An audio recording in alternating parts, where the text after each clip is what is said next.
Bismillahirrahmanirrahim. Assalamu alaikum class 10th. Hope you are fine. As you know that about the yesterday's discussion that government has announced to cancel all exams. तो आपको पता ही होगा कि कल जिस तरीके से फैसला आया है कि आपके एग्ज़ाम सारे कैंसिल हो गए। So it is time to start class 10। Basically अब आप लोगों को खुद चाहिए कि मार्केट से जो है वो बुक्स ख़रीदें क्लास 10th की और जो है वो उसको स्टडी करना शुरू करें। बिफ़ोर गोइंग इनटू डिटेल पहले चैप्टर शुरू करने से पहले मैं ये चाहता हूँ कि बेसिकली आपको एक ओवरव्यू दूँ कि आपके जो 10 क्लास है उसके अंदर कितने चैप्टर्स मौजूद हैं और उसके अंदर प्रैक्टिकल्स का पोर्शन कितना है और उसके अंदर थ्योरेटिकल पोर्शन कितना है। ठीक है, तो उससे ये होगा कि आइडिया बहुत अच्छे तरीके से हो जाएगा आपको। और दूसरे नंबर पे ये है कि मतलब बेहतर होता है कि आपको पता हो कि आपने पढ़ना क्या है। ठीक है, तो ये याद रखें कि 50 नंबर का ही पेपर है। ठीक है, जिसमें 10 मार्क्स आपके MCQs के, 24 मार्क्स के फिर आपके शॉर्ट क्वेश्चन और 16 के आपके लॉन्ग क्वेश्चन, ये आपको पता है। ठीक है, अब मज़ीद आ जाता है कि टोटल चैप्टर्स कितने हैं। टोटल चैप्टर्स आपके पास जो हैं वो 7 चैप्टर्स आपने इसके अंदर पढ़ने हैं। ठीक है, इसके अंदर we will study programming as well as theoretical portion. इसमें हमारे पास कुछ थ्योरी भी है और कुछ प्रोग्रामिंग भी है और एक और सॉफ्टवेयर है MS वर्ड के नाम से। ठीक है, तो वो सारी चीज़ें देखेंगे कि अभी मैं आपको पढ़ा नहीं रहा, नेक्स्ट चैप्टर से पढ़ाऊँगा। अभी जस्ट हम मतलब एक ओवरव्यू देखने की कोशिश करें कि हमने पढ़ना क्या है। ठीक है, तो नंबर 1 पहले मैं नाम लिखता हूँ। नाम लिखने के बाद फिर हम उसको पोर्शंस में डिवाइड कर लेंगे कि इसमें से प्रोग्रामिंग का पोर्शन कितना है, इसमें से थ्योरेटिकल पोर्शन कितना है और प्रैक्टिकल इसमें से किस तरीके से आता है। याद रखें कि आपका कंप्यूटर का जो प्रैक्टिकल है वो पता ही होगा आपको 50 नंबर का है, क्योंकि 50 नंबर का आपका 9th का पेपर है, 50 का 10th का है। तो टोटल 100 हो गए, तो 50 पीछे रिमेनिंग आपके हैं, तो उसके अंदर आपका जो है वो प्रैक्टिकल पोर्शन कवर होगा। ये बात आपने याद रखनी है। और बाकी 50 नंबर तो आपको पता, अभी मैंने बता दी है, प्रैक्टिकल भी मैं आपको बता दूँ। ठीक है, पहले मैं एक दफ़ा लिख लूँ। तो जो आपका पहला चैप्टर है उसका नाम है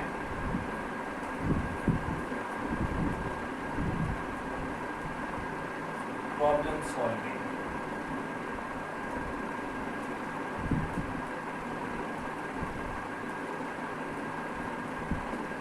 number 2 data types,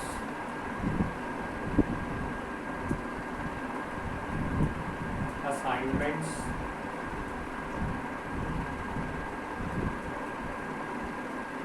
and input output statements.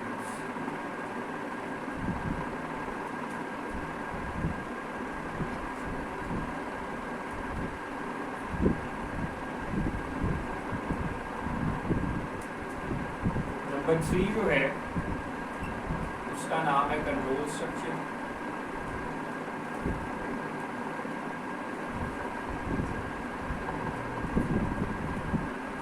Number 4 arrays, ये सबसे छोटा चैप्टर है। नंबर 5 इसमें से लॉन्ग क्वेश्चन आया लास्ट टाइम, सब प्रोग्राम्स।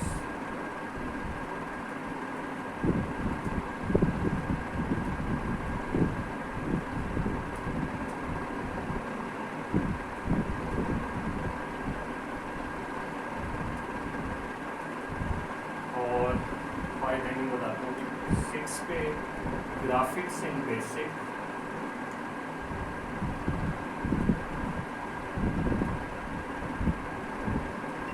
और 7 है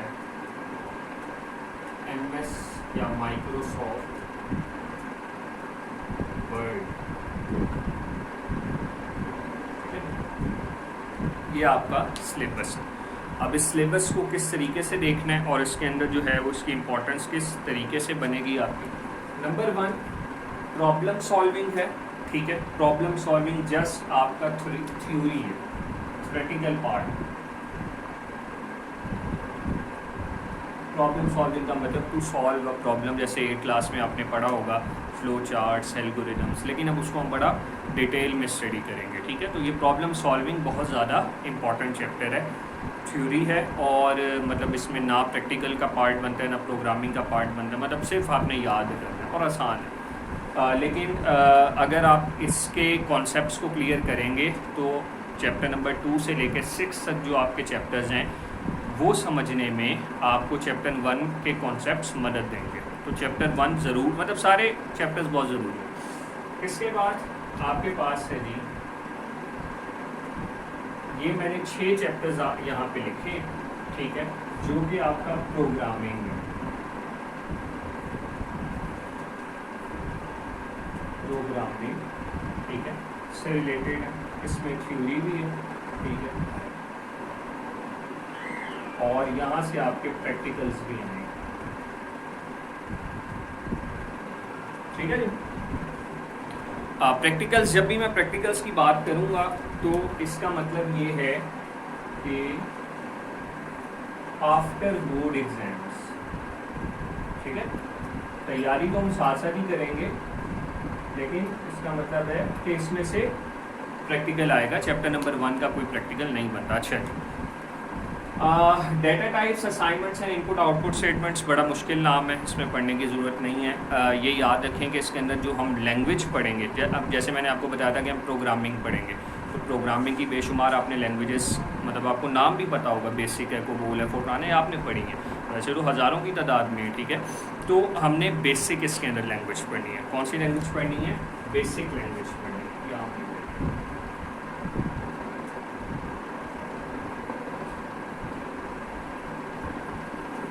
बेसिक लैंग्वेज का क्या मतलब है? Beginners all purpose symbolic instruction code.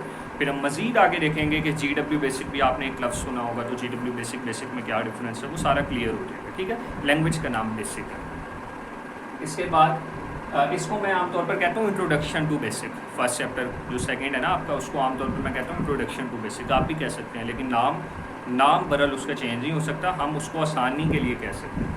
इसके बाद है कंट्रोल स्ट्रक्चर। अब कंट्रोल स्ट्रक्चर का मतलब ये होता है कि किस तरीके से आपने अपने डाटा को कंट्रोल करना है, ठीक है। आपने जंप लगानी है। ऐसा भी होता है ना कि जैसे मैं कहता हूँ कि फॉर एग्जांपल बारिश है तो छुट्टी कर लो। जब बारिश है फिर चेक करेंगे कि क्या बारिश हो रही है। बारिश है तो छुट्टी करनी पड़ेगी, मतलब उसको प्रिंट करवाना पड़ेगा। लेकिन अगर बारिश नहीं हो रही, कंडीशन ख़राब हो जाती है, कंडीशन गलत हो जाती है, तो उसका हल क्या है? उसका हल है कि छुट्टी नहीं करनी। तो ये एक ही प्रोग्राम लिखना है जो ऑटोमेटिकली डिसाइड करेगा कंडीशन के ऊपर कि छुट्टी होनी है या नहीं होनी, तो वो एक ही दफ़ा लिखते हैं। तो जब छुट्टी करनी है उस सूरत में छुट्टी नहीं करने वाला पोर्शन स्किप हो रहा है, और जब छुट्टी नहीं करनी तो छुट्टी करने वाला पोर्शन स्किप हो रहा है। तो ये कंट्रोल स्ट्रक्चर्स का ही जिम्मेदारी है। ये अभी जस्ट बिल्कुल मतलब आप कह सकते हैं कुछ भी नहीं है, बहुत सादा सा ओवरव्यू दिया। इसके बाद है एरेज, ये भी हम पढ़ेंगे। एरेज का मतलब कलेक्शन ऑफ वेरिएबल्स, ठीक है, वो फिर एक नया कॉन्सेप्ट है, वो ऐसे नहीं एक लफ्ज़ में नहीं बताया जा सकता। इसके बाद है सब प्रोग्राम्स एंड फाइल हैंडलिंग। सब प्रोग्राम का मतलब, आप प्रोग्राम पता है ना आपको, सेट ऑफ इंस्ट्रक्शंस, तो सब प्रोग्राम का मतलब छोटे छोटे प्रोग्राम, एक बड़े प्रोग्राम को छोटे से। और फाइल हैंडलिंग का मतलब पूरी फाइल को हैंडल करना, ठीक है। इसके बाद ग्राफिक्स इन बेसिक का मतलब ये है कि बेसिक में आप ग्राफिक्स का मतलब हमारी वैसे तो यही है कि तस्वीरें वगैरह वो, लेकिन इसके अंदर ज़रा सादी सी ग्राफिक्स है, यानी शेप्स वगैरह, ट्राइंगल्स, सर्कल्स, ठीक है, एलिप्स, ठीक है, पैरेललोग्राम्स, ये छोटी छोटी शेप्स हम बनाना सीखेंगे ग्राफिक्स इन बेसिक में। ये आपका पूरा पोर्शन कवर हो गया, ठीक है। 5 चैप्टर्स के अंदर, इन 5 चैप्टर्स के अंदर आपके जो पेपर होगा 50 नंबर का, उसके अंदर से MCQs भी होंगे, उसके अंदर से शॉर्ट क्वेश्चंस भी होंगे, उसमें से लॉन्ग क्वेश्चन भी होंगे, और थ्योरी का पार्ट भी होगा, और प्रोग्रामिंग बनाना पड़ेगा, write a program to calculate the square of a number, ये सारा कुछ मौजूद होगा, ठीक है। लेकिन यही 5 चैप्टर्स आपके प्रैक्टिकल्स में भी इन्वॉल्व हैं, इंक्लूड हैं, और प्रैक्टिकल के अंदर आपके 50 नंबर के अंदर, जब 50 नंबर का आप पेपर देंगे तो उसके अंदर जो 20 मार्क्स का है, 20 मार्क्स का है, वो आपका बेसिक लैंग्वेज में से आएगा, यानी 2, 3, 4, 5, 6 में से आएगा, ठीक है। बाकी 30 मार्क्स किधर वो बताता हूँ, ठीक है जी। इसके बाद MS वर्ड है, ये एक सॉफ्टवेयर है बेसिकली, ठीक है। इसका 2003 एक पुराना सा वर्जन, क्योंकि बुक पुरानी है तो उसके अंदर मौजूद है, वो हमने पढ़ना है, माइक्रोसॉफ्ट वर्ड 2003। इसके अंदर अभी हम बात करते हैं जब पेपर की, तो उसमें आपकी थ्योरी, बिल्कुल बस थ्योरी है, क्योंकि प्रोग्रामिंग तो उसके अंदर है नहीं। और अगर प्रैक्टिकल्स की बात करें, हाँ जी, इसके अंदर से प्रैक्टिकल्स आएंगे, और वही वाली बात, 30 मार्क्स बचे ना, तो इसमें होंगे फिर जनाब आपके 20 मार्क्स का प्रैक्टिकल, 40 हो गए। 5 नंबर्स का वाइवा होता है और 5 नंबर्स की जो है वो आपकी प्रैक्टिकल बुक होती है, 50 नंबर। ठीक है जी, तो उम्मीद है कि आपको समझ आ गई होगी। इसके ये जो प्रैक्टिकल्स मैंने लिखा है, प्रैक्टिकल्स, ये जो प्रैक्टिकल इसका मतलब कि जब पेपर देने के बाद आप प्रैक्टिकल देने जाएंगे। ठीक है, जो बाकी मैंने सिंपल लिखा है वो आपको पता ही है कि पेपर में इसमें से सिर्फ थ्योरी है, इसमें प्रोग्राम बनाना पड़ेंगे आपको। ठीक है, थ्योरी दोनों, और इसी तरह इसमें से सिर्फ थ्योरी, क्योंकि इसका कोई प्रोग्राम नहीं है। ठीक है जी, वो जो प्रैक्टिकल लिखा है वो पेपर के बाद, लेकिन वो हम प्रैक्टिस करते रहेंगे साथ साथ इंशाल्लाह। ठीक है, तो उम्मीद है कि ये ओवरव्यू आपको समझ आ गया होगा। आप मार्केट से बुक परचेज़ करें, और जो है मैंने जो बताया कम से कम ये नाम वगैरह देख लें। ठीक है, और कम से कम ये निशान लगा लेंगे जी ये 20 नंबर का है, ये 20 नंबर का प्रैक्टिकल है। हाँ, बाकी लॉन्ग क्वेश्चन की बात करें तो पहले जो 7वां है, जो सिर्फ 7वां है, 7वें में से तकरीबन 5 या 6 सालों से लॉन्ग क्वेश्चन नहीं आ रहा। ठीक है, 5-6 साल हो गए, 7वें में से लॉन्ग नहीं आ रहा।